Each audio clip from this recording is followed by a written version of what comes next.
to 2007, most parents of adolescents aged 10 to 17 worried about whether their child was perhaps out drinking, trying cigarettes, or marijuana. Nowadays, parents are worried about issues such as depression, anxiety, and suicide. According to the CDC, in 2021, more than 4 in 10, or 42% of students, reported feeling persistently sad or hopeless, and nearly 1/3, or 29%, experienced poor mental health.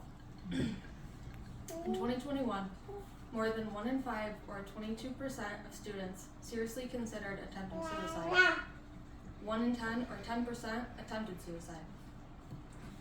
I've experienced mental health issues from many different perspectives. Brother, extended family, as well as experiencing my own mental health issues.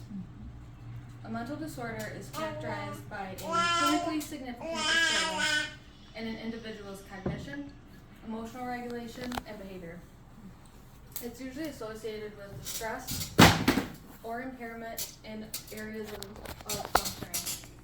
There are many different types of mental illnesses.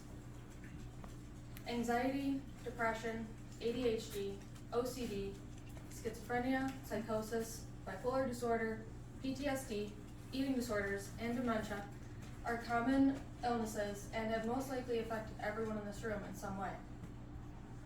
In 1950, there were roughly 550,000 individuals institutionalized for mental health conditions.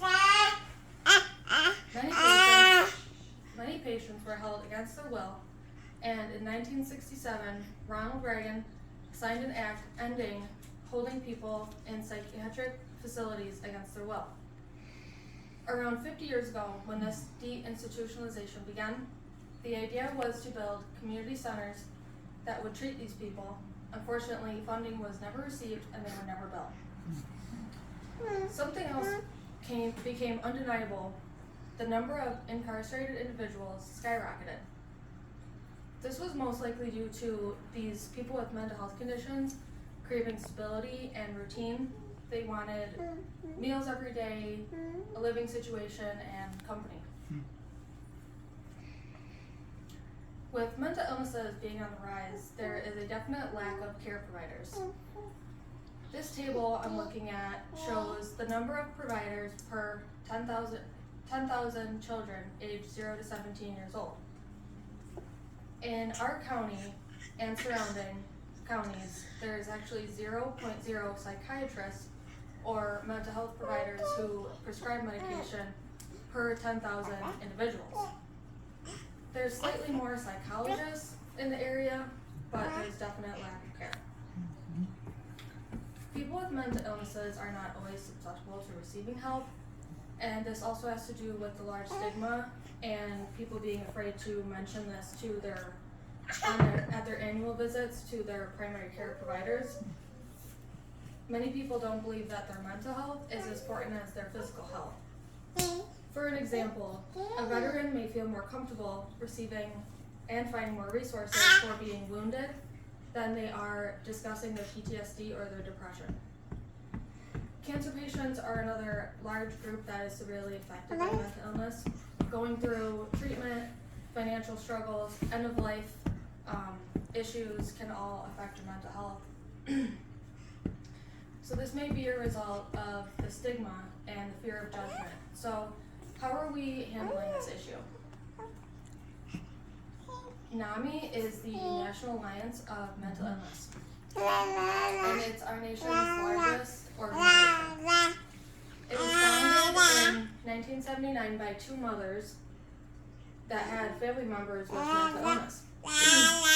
According to their website, 1 in 5 youths experience mental illness and 17% experience a mental health disorder long term.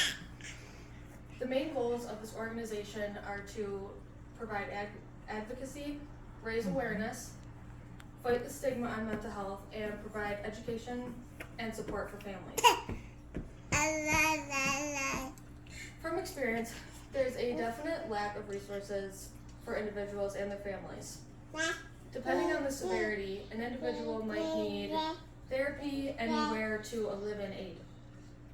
Please reach out to NAMI or call this crisis hotline 988 if you're contemplating suicide or know someone experiencing a mental health crisis.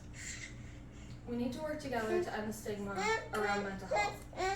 Our youth today should grow up in a world where they feel comfortable discussing these issues, and we need to be open and honest with these issues. Your physical health is just as important as your mental health, and we need everyone's help to fight the stigma. Thank you. Yay.